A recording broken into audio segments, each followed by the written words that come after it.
कक्षा 10वीं की स्टूडेंट फाइल आपका विषय है यहाँ विज्ञान का, साइंस का हाई स्कूल परीक्षा, हाई स्कूल एग्जामिनेशन 2026 का पेपर लेके आ चुके हैं। आप लोग बहुत सारे यहाँ पर कमेंट कर रहे थे कि विषय विज्ञान का पेपर लाओ, तो फाइनली आपका पेपर आ चुका है और साथ ही इस वीडियो में हम संपूर्ण उत्तर सहित आपका पेपर कंप्लीट करेंगे। तो आप लोग वीडियो को लाइक कर लीजिए, चैनल को सब्सक्राइब कर लीजिए और साथ ही इस वीडियो को आपको अपने दोस्तों तक शेयर कर देना है, जिससे वो भी यहाँ पर 75 नंबर लेके आ सके। विषय विज्ञान के पेपर में आपका हिंदी इंग्लिश वजन दोनों में पेपर रहेगा। टोटल क्वेश्चन आपके 23 रहेंगे, टाइम 3 घंटे रहने वाला है। साथ ही आपके यहाँ पर निर्देश आते हैं तो आप निर्देश पढ़ लीजिएगा। अब चलिए आपका विषय जो विज्ञान का पेपर है वो देख लेते हैं। तो आपके आते सही विकल्प चुनकर लिखिए जो कि 6 नंबर के रहेंगे। तो पहला था लोहे पर जंग लगना किस प्रकार की अभिक्रिया है, तो आपका आता संयोजन, बात अपघटन और साथ ऑक्सीकरण और दाता विस्थापन। तो लोहे पर जंग लगना किस प्रकार की अभिक्रिया है, तो इसका आंसर आपका ऑक्सीकरण हो जाएगा। फिर आपका दूसरा आता स्वस्थ मनुष्य के लिए स्पष्ट दृष्टि की न्यूनतम दूरी है, तो आपका यह था 25 मीटर, बाता 25 सेंटीमीटर, साथ आपका अनंत और दाता 2.5 सेंटीमीटर। तो जो दूसरा आपका दिया गया स्वस्थ मनुष्य के लिए स्पष्ट दृष्टि की न्यूनतम दूरी है, तो इसका आंसर आपका 25 सेंटीमीटर हो जाएगा।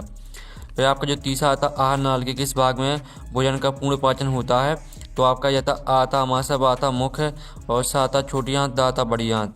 तो आहार नाल के किस भाग में भोजन का पूर्ण पाचन होता है, तो इसका जो राइट आंसर रहने वाला है वो आपका यहाँ पर छोटी आंत हो जाएगा।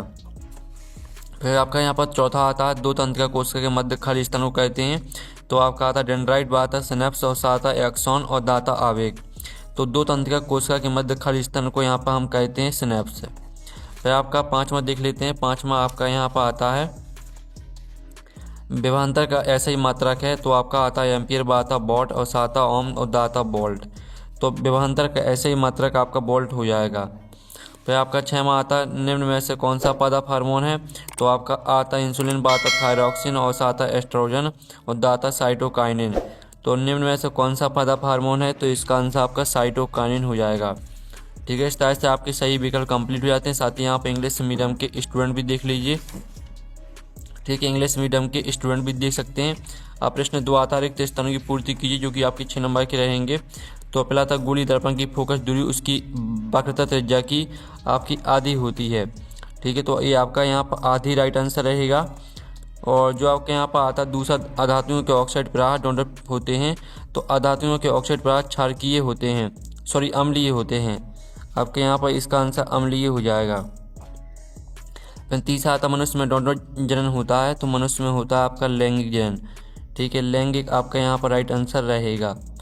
और साथ ही आपका यहाँ पर दिया गया है अनुवांशिकता के जनक डोनट हैं, तो अनुवांशिकता के जनक आपके ग्रेगर। ठीक है, ग्रेगर जॉन मेंडल आपका यहाँ पर राइट आंसर हो जाएगा।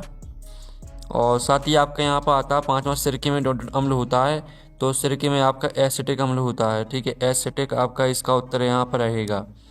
और जो आपका 6वां आता है विद्युत धारा को डोनट यंत्र से मापा जाता है, तो विद्युत धारा को आपके यहाँ पर अमीटर यंत्र से मापा जाता है। ठीक है, अमीटर आपका यहाँ पर राइट आंसर रहेगा। इस तरह से आपके रजिस्टर कंप्लीट हो जाते हैं। आपने अच्छे से याद कर लिए होंगे। इंग्लिश मीडियम के स्टूडेंट भी देख लीजिएगा। ठीक है, अब चलिए आपके यहाँ पर आते हैं प्रश्न 3 एक शब्द वाक्य में उत्तर दीजिए जो कि 6 नंबर के रहेंगे। शुद्ध जल का पीएच मान लिखिए, तो शुद्ध जल का जो पीएच मान होता है वो आपके यहाँ पर 7 होता है। और जो आपके यहाँ पर दूसरा आता है हरे पौधों की पत्तियों में पाए जाने वाले वर्णक का नाम क्या है, तो इसका आंसर आपका यहाँ पर हो जाएगा क्लोरोफिल।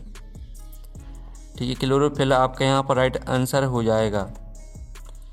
और जो आपका आता है डीएनए का पूरा नाम हो जाएगा आपका डीऑक्सी राइबो। ठीक है, आप यहाँ पर देखिए डीऑक्सी राइबो न्यूक्लिक अम्ल। ठीक है, डीऑक्सी राइबो न्यूक्लिक अम्ल, ये आपका यहाँ पर हो जाएगा। फिर आपका आता है 5वां विद्युत घंटी में किस प्रकार का चुंबक प्रयोग होता है, तो विद्युत घंटी में आपका होता है अस्थायी चुंबक। ठीक है, अस्थायी चुंबक आपका राइट आंसर हो जाएगा। ठीक है, अस्थायी चुंबक। और जो आपका आता है CFC का पूरा नाम लिखिए। CFC का पूरा नाम होता है आपका क्लोरोफ्लोरोकार्बन। ठीक है, क्लोरो। ठीक है, आप यहाँ पर देख लीजिए क्लोरोफ्लोरोकार्बन, ये आपका यहाँ पर CFC का पूरा नाम हो जाएगा। और जो आपका यहाँ पर आता अम्लराज किन अम्लों का मिश्रण है, तो अम्लराज आपका यहाँ पर HCl। प्लस H, ठीक है, HNO3 का मिश्रण है। तो ये आपका यहाँ पर हो जाएगा HCl प्लस HNO3। ठीक है, ये आपके एक शतभाग मतलब कंप्लीट हो जाते हैं। और साथ ही यहाँ पे इंग्लिश से मीडियम के स्टूडेंट भी देख लीजिए। आप प्रश्न चाह था सही जोड़ी बनाकर लिखी जो कि 6 नंबर की रहेंगे। स्तंभ अवयव में आपकी सही जोड़ी दी गई है। पहले आती है आपकी नेत्र रोग। तो नेत्र रोग को आपको किससे मैच कर देना है? नेत्र रोग को आपको यहाँ पर मैच कर देना है यहाँ पर निकट दृष्टि दोष से। और मास्टर ग्रंथि को आपको पीयूष ग्रंथि से मैच कर देना है। और प्रतिरोधकता को आपको यहाँ पर जो प्रतिरोधकता है तो इसको आपको यहाँ पर ओम मीटर से मैच कर देना है। और अति क्रियाशील धातु आपकी हो जाएगी पोटेशियम। और स्वच्छ आकाश का रंग नीला हो जाएगा। और जो अभिसारी लेंस है वो आपकी उत्तर लेंस हो जाएगी। ठीक है, इस तरह से आपकी सही जोड़ी यहाँ पर कंप्लीट हो जाती हैं। आपने अच्छे से देख ली होंगी। साथ ही यहाँ पे इंग्लिश मीडियम के स्टूडेंट भी देख लीजिए। ठीक है, अब प्रश्न 5 आता है, सत्ता सत्य का चयन करके लिखिए जो कि आपकी 6 नंबर के रहने वाले हैं। तो आपको यहाँ पर ध्यान से देखना है। पहला था सभी धातुएं कमरे के ताप पर ठोस होती हैं। तो पहला आपका यहाँ पर रहेगा, ठीक है स्टूडेंट, पहला आपका सत्य हो जाएगा। फिर दूसरा था माइटोकॉन्ड्रिया कोश का बिजली घर कहते हैं। तो ये आपका सत्य रहेगा। तीसरा था अम्लीय वर्षा का पीएच मान 5.6 से कम होता है। तो ये भी सत्य रहेगा। चौथा आता प्रतिवर्ती क्रिया मस्तिष्क द्वारा नियंत्रित होती है। तो चौथा आपका सत्य रहेगा। पाँचवा आता ओजोन परत पराबैंगनी ठीक है विकिरणों को रोकता है। तो पाँचवा आपका सत्य रहेगा। और छठवां आता चुंबकीय क्षेत्र रेखाएं एक दूसरे को काटती हैं। तो ये आपका सत्य रहेगा। ठीक है, इस तरह से आपके जो सत्य हैं वो कंप्लीट हो जाते हैं। अब चलिए यहाँ पे इंग्लिश मीडियम के स्टूडेंट भी देख लीजिए। प्रश्न 6 आता है वायु में जलाने के पूर्व मैग्नीशियम रबर को साफ क्यों किया जाता है अथवा लोहे की वस्तुओं पर हम पेंट क्यों करते हैं। तो चलिए इनके उत्तर भी हम यहाँ पर देख लेते हैं। तो पहले तो आप देख लीजिए, मैग्नीशियम एक सक्रिय धातु है जो खुली हवा में रखने पर ऑक्सीजन के साथ क्रिया करके अपने ऊपर मैग्नीशियम ऑक्साइड MgO की एक सुरक्षात्मक परत बना लेती है। दूसरा पॉइंट भी याद कर लेना है। और लोहे की वस्तुओं पर हम पेंट क्यों करते हैं, तो इसका उत्तर देख लीजिए। अब चलिए आपके यहाँ पर देख लेते हैं 7वां प्रश्न। तो 7वां प्रश्न आपके यहाँ पर दिया गया अवधर्मी ऑक्साइड क्या होते हैं, दो उदाहरण दीजिए अथवा आघात वर्धता और तन्यता का अर्थ समझाइए। तो आप यहाँ पर देख लीजिए, बेधातु ऑक्साइड जो अम्ल और क्षार दोनों के साथ क्रिया करके लवण और जल बनाते हैं अवधर्मी ऑक्साइड कहलाते हैं। एल्यूमिनियम ऑक्साइड Al2O3 हो जाएगा। ठीक है, और साथ ही आपका जिंक ऑक्साइड Zn हो जाएगा। साथ ही आघात वर्धता और तन्यता का अर्थ आपको समझाना था, तो इसका उत्तर भी देख लीजिए। फिर आपके यहाँ पर आता समसूत्री विभाजन और अर्धसूत्री विभाजन में 2 अंतर लिखना है। अथवा आता स्वपरागण और परपरागण में 2 अंतर देख लीजिए। ठीक है, आपका समसूत्री विभाजन और अर्धसूत्री विभाजन में अंतर दिया गया है। ठीक है, समसूत्री एक कोशिका में होता है जबकि अर्धसूत्री जनन कोशिकाओं में होता है।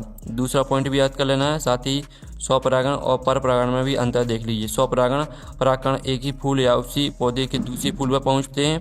और परपरागण दूसरा पॉइंट भी देख लीजिए। अब चलिए आपके यहाँ पर देख लेते हैं मेंडल के प्रभाविता के नियम को समझाइए अथवा मनुष्य में लिंग निर्धारण की प्रक्रिया को समझाइए। ठीक है, तो चलिए आपका 9वें प्रश्न का आंसर देख लेते हैं। पहले तो मेंडल के प्रभाविता के नियम को देख लीजिए और साथ ही मनुष्य में लिंग निर्धारण की प्रक्रिया को समझाना था, तो इसका उत्तर भी देख लीजिए। फिर आपका आता है लेंस की क्षमता से आप क्या समझते हैं, इसका मात्रक लिखिए। अथवा अपवर्तनांक किसे कहते हैं। तो आप यहाँ पर देख लीजिए, लेंस की क्षमता किसी लेंस द्वारा प्रकाश की किरणों को अभिसरित या अपसरित करने की मात्रा को लेंस की क्षमता कहते हैं। इसका मात्रक आपका डायोप्टर रहेगा। और अपवर्तनांक किसे कहते हैं, तो इसका उत्तर देख लीजिए। फिर आपका आता ओम का नियम लिखिए। अथवा आता विद्युत परिपथ में उपयोग होने वाले किन्हीं 2 किन्हीं दो अवयवों के प्रतीक चिन्ह बनाइए।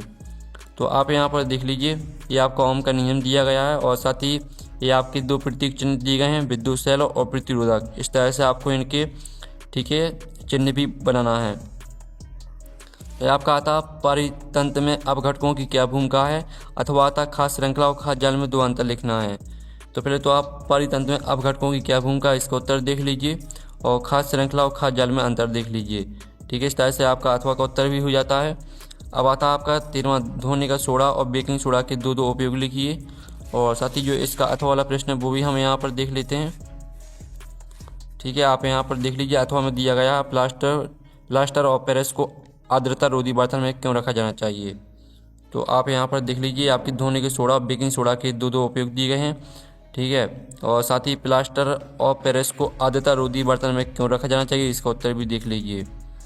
फिर आपका था वायवीय शोषण अवायवीय शोषण में 2 अंतर लिखना है। अथवा में आपको वास्तविक प्रतिबिंब आभासी प्रतिबिंब में 2 अंतर लिखना है। तो वायवीय श्वसन, ठीक है, यह ऑक्सीजन की उपस्थिति में होता है और ग्लूकोज का पूर्ण विखंडन होता है। अवायवीय श्वसन भी देख लीजिए। वास्तविक प्रतिबिंब आभासी प्रतिबिंब में दो अंतर देख लीजिए। इसे पर्दे पर प्राप्त किया जा सकता है और यह सदैव उल्टा होता है। आभासी, इसे पर्दे पर प्राप्त नहीं किया जा सकता और यह सदैव सीधा होता है। अब चलिए आपके यहाँ पर देख लेते हैं 15वां प्रश्न। उस लेंस की फोकस दूरी ज्ञात कीजिए जिसकी क्षमता -2.0 डायोप्टर है। यह किस प्रकार का लेंस है? अथवा आता कोई डॉक्टर प्लस 1.5 ठीक है डायोप्टर क्षमता का संशोधक लेंस निर्धारित करता है। लेंस की फोकस दूरी ज्ञात कीजिए। निर्धारित लेंस अभिसारी है अपसारी, यह भी आपको बताना है। तो चलिए पहले तो आप 15वें प्रश्न का आंसर देख लीजिए। इसकी फोकस दूरी आपकी -0.5 मीटर आ जाएगी। ठीक है, आपको यहाँ पर देख लीजिए इस तरह से हल करना है और अथवा वाले का आंसर भी आप यहाँ पर देख लीजिए। फिर आपका यहाँ पर आता साबुन और अपमार्जक में आपको दो अंतर लिखना है। अथवा में आपको समझाती श्रेणी क्या उदाहरण देकर समझाइए। तो पहले तो आप साबुन अपमार्जक में अंतर देख लीजिए। साबुन यह कठोर जल में झाग नहीं देता और सफाई नहीं कर पाता। अपमार्जक देख लीजिए और साथ ही समझाती श्रेणी क्या है, साथ ही इसका उदाहरण भी देख लीजिए। कार्बनिक यौगिकों की वह श्रेणी जिसमें समान क्रियात्मक समूह पाया जाता है और दो क्रमागत सदस्यों के बीच बॉन्ड CH2 का अंतर होता है। साथ ही इसका उदाहरण भी देख लीजिए। फिर आपका 17वां आता प्रिज्म से प्रकाश के विक्षेपण को समझाइए। अथवा आता पादा फार्मन ऑक्सीजन और गिबरेलिन के कार्य लिखिए। तो पहले तो आप यहाँ पर प्रिज्म से प्रकाश के विक्षेपण को आपको समझना था, तो इसका उत्तर देख लीजिए और पादा फार्मन ऑक्सीजन और गिबरेलिन के कार्य देख लीजिए। फिर आपका आता चुंबकीय क्षेत्र रेखाओं के 3 गुण लिखने थे। अथवा में आपको फ्लेमिंग के बाएं हाथ का नियम लिखना है। तो पहले तो आप चुंबकीय क्षेत्र रेखाओं के गुण देख लीजिए। ए उत्तरी ध्रुव से निकलकर दक्षिणी ध्रुव पर समाप्त होती हैं। ए एक बंद वक्र बनाती हैं। दो चुंबकीय क्षेत्र रेखाएं कभी भी एक दूसरे को नहीं काटती। साथ ही फ्लेमिंग के बाएं हाथ का नियम भी देख लीजिए। स्क्रीनशॉट आपको लेते चल रहा है। फिर आपका था क्रियात्मक या क्रियाशील समूह किसे कहते हैं, 4 विभिन्न उदाहरण दीजिए। साथ ही इसका जो अथवा वाला प्रश्न है वो देख लीजिए। विभाजन अभिक्रिया को संयोजन अभिक्रिया के विपरीत क्यों कहा जाता है? तो पहले तो आप यहाँ पर देख लीजिए क्रियात्मक समूह किसे कहते हैं, इसके आपको 4 उदाहरण देने हैं। तो इसका उत्तर देख लीजिए। और विभाजन अभिक्रिया को संयोजन अभिक्रिया के विपरीत क्यों कहा जाता है, इसका उत्तर भी देख लीजिए। फिर आपका यहाँ पर आता है परागण एवं निषेचन में 3 अंतर स्पष्ट कीजिए। अथवा में आपको ठीक है संचारण किसे कहते हैं, इससे बचाव के 2 उपाय लिखना है। तो ये आपका परागण ठीक है और निषेचन में अंतर दिया गया है, स्क्रीनशॉट ले लीजिए। और ये आपका संचरण किसे कहते हैं, इससे बचाव के 2 उपाय देख लीजिए। फिर आपका यहाँ पर आता मनोनीत का आपको नामांकित चित्र बनाना है 21वें प्रश्न में। ठीक है, तो चित्र आप अपने मन से कर लेना, आपको किताब में मिल जाएगा, नहीं तो गूगल में सर्च कर लेना। अथवा में आपको भौतिक गुणधर्म के आधार पर धातुओं में कोई 4 विविध लिखना, अंतर लिखना है। ठीक है, तो ये आपके भौतिक गुणधर्म के आधार पर धातुओं में 4 अंतर दिए गए हैं। चारों पॉइंटों को पूरा आपको याद करना है। ठीक है, स्क्रीनशॉट आप यहाँ पर ले लीजिए। फिर आपका यहाँ आता है 22वां निकट दृष्टि दोष और दूरदृष्टि दोष क्या है, इसका निवारण कैसे किया जाता है। अथवा आता प्रकाश संश्लेषण की प्रक्रिया को रासायनिक समीकरण सहित समझाना है। तो 22वें प्रश्न का आंसर देख लीजिए। ये आपका निकट दृष्टि दोष, इसका निवारण, और दूरदृष्टि दोष देख लीजिए, इसका निवारण देख लीजिए। और साथ ही इसका डायग्राम देख लीजिए। और ठीक है, अथवा में प्रकाश संश्लेषण की प्रक्रिया को देख लीजिए, साथ ही इसका भी डायग्राम देख लीजिए। फिर 23वां प्रश्न आता मानव उत्सर्जन तंत्र का नामांकित चित्र बनाइए। अथवा तब विद्युत मोटर का नामांकित चित्र बनाकर उसका सिद्धांत लिखिए। तो 23वें प्रश्न का आंसर आप यहाँ पर देख लीजिए। ठीक है, ये आपका यहाँ पर जो मानव उत्सर्जन तंत्र का चित्र बनाना है तो वो आप अपने मन से कर लेना। ठीक है, अथवा वाले का उत्तर देख लीजिए। विद्युत मोटर का सिद्धांत, इसके मुख्य भाग और साथ ही डायग्राम देख लीजिए। ठीक है, इस तरह से आपका डायग्राम रहने वाला है। तो इस तरह से जो आपका पेपर है वो कंप्लीट हो जाता है विज्ञान विषय का। आप लोग वीडियो को लाइक कर लीजिए, चैनल को सब्सक्राइब कर लीजिए, इस वीडियो को अपने दोस्तों तक शेयर कर दीजिए। हम नेक्स्ट वीडियो में मिलते हैं। Thanks for watching.